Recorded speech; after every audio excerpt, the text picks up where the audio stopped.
কি রে মনে অত ফুর্তি কিসের? দাদি গো দাদি, একটা সুন্দরী মেয়ে তোমার নাতির প্রেমে পড়েছে। কি তুই প্রেম করছিস? না না দাদি, আমি কোনো হ্যাঁ বলিনি। হ্যাঁ বলার আগেই তোমার কাছে ছোট ছোট চলে এসছি। বলো না দাদি, প্রেম করবো? না না মধু, ওসব প্রেমের ভূত মাথায় ঢুকাসনি। ওসব প্রেম ভালোবাসা আমাদের মতন গরিব দিলে কিনা, এমনিই খুব ভালো আছি।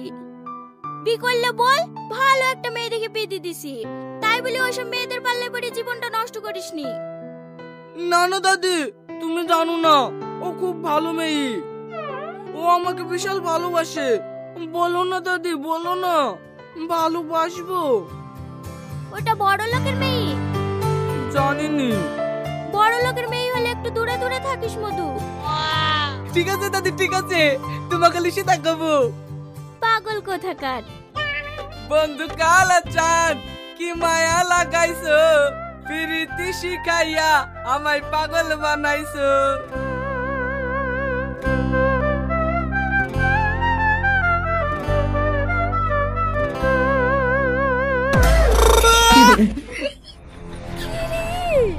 খুঁজলি দিলিতে বাড়ি পর্যন্ত চলে এসেছি।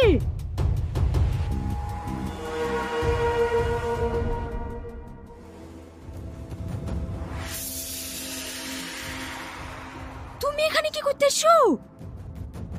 তোমাকে দেখতে। তোমার বান্ধবীরা বললো তোমার নাকি শরীর খারাপ, আজ স্কুলে আসবা না, তাই খোঁজলি তালিতে চলে আসনু। তোমার কি হয়েছে সোনা? আমার কিচ্ছু হয়নি, তুমি এখান থেকে তাড়াতাড়ি যাও তো, আপু দেখলে আমাকে মেরে ফেলবে। আচ্ছা আচ্ছা ঠিক আছে, তুমি ভালোভাবে খাওয়া দাওয়া করবা আর শরীরে যত্ন নেওয়া হবে। ঠিক আছে লেবু, তুমি এখন যাও তো। আর শোনো, আমি কিন্তু কালকে তোমার স্কুল যাওয়ার পথে অপেক্ষা করব, তুমি কিন্তু অবশ্যই আসবা, হবে?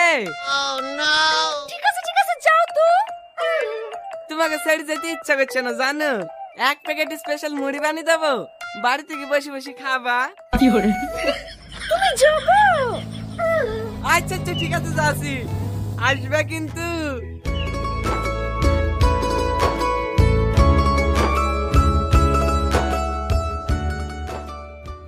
বাবা, তোর ঝালমুড়ি আলা প্রেমিকটা হলে তোর বাড়ি পর্যন্ত চলে গেছিল। দেখ রাগ করিসনি,